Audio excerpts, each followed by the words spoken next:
அம்மா எங்க வந்துட்டாங்களா? இன்னும் வரலடா தம்பி.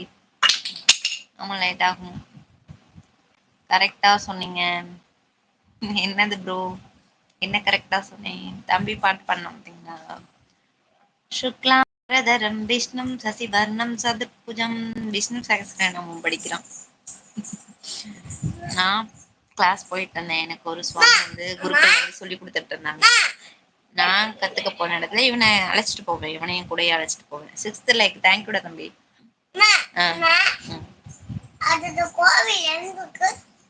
வீரமங்குடியில இருக்கு. இங்கேயும் இருக்கு. பெருமாள் கோயிலுக்குனாலே பாடலாம். பெருமாளுக்காக நினைச்சு பாடலாம் நம்ம. நான் அழைச்சிட்டு போறேன் ஒரு நாள். நான் அன்னைக்கு சாட்டர்டே போவோம். கவர்மெண்ட் பத்தி சொன்னது கரெக்ட். உண்மைதான். நாங்க முடிச்சு 12 வருஷம் ஆகுது. டோட்டலா 15 வருஷம் ஆகுது. ஃபர்ஸ்ட் பேட்ச் மட்டும்தான் எங்களோட இதுல எடுத்தாங்க. ஃபர்ஸ்ட் பேட்ச் மட்டும்தான் இப்ப போஸ்டிங்ல இருக்காங்க. மீதி பேட்ச் எல்லாமே நாங்க முடிச்சு 12 வருஷம். எங்களுக்கு அப்புறம் இப்ப எவ்வளவோ பேர் படிச்சிருக்காங்க. அப்ப எவ்வளவு வருஷம் ஆகுது? இத்தனை வருஷமும் அவ்வளோ பேர் கான்ட்ராக்ட்ல தான் ஒர்க் பண்றாங்க. அது வரேன் அக்கா, பாய். என்ன தம்பி போற? Super super Sivan.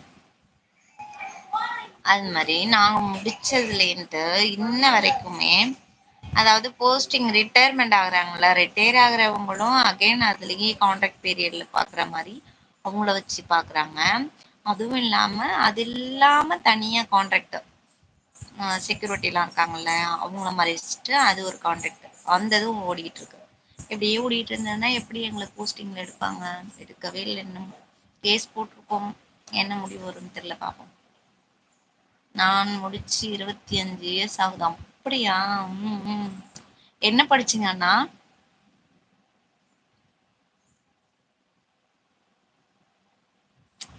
என்னென்ன எவ்வளவு கஷ்டப்பட்டு தெரியுமா? ஆனா சென்னையில போயிட்டு அவ்வளோ கஷ்டப்பட்டு எங்க அக்கா தான் என்னை படிக்க வச்சா. நாங்க 2 பேரும் தான் வேலைக்கு போயிட்டு இருந்தோம். நான் அங்க படிக்க போயிட்டதுனால எங்க அக்கா இங்க வேலைக்கு போய் அவ சம்பாதிக்கிறதா அப்படியே அப்போதைக்கு எனக்கு அங்க அனுப்பிச்சுப்பா ஹாஸ்டல் ஃபீஸ்க்கு. மேக்ஸ் ப்ரொஃபஸரா? ஏன்னா எக்ஸாம்லாம் எழுதலாம்ல, நீங்க டியூஷன்லாம் எடுக்கலாம்.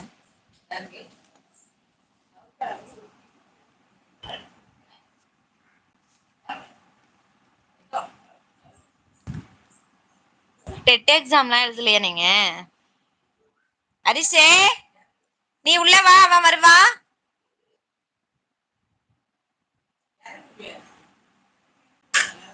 அரிஸ் மேலேந்து காய்ச்சனா வந்துரும்.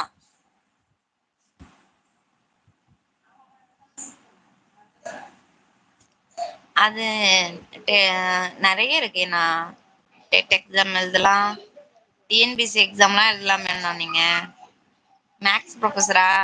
எனக்கு மேக்ஸ்னாலே அவ்வளோ கடுப்பா வரும்னா எனக்கு வராது. அதனால அது மேல மனப்பாடம் பண்ணி அப்படியே ஓடிடுச்சு. இந்த மண்டைக்கு ஏறவே ஏறாது. சும்மாதான் அக்கா. சரி தம்பி, சரி தம்பி. Yes, now only full time maths tuition. Super அண்ணா.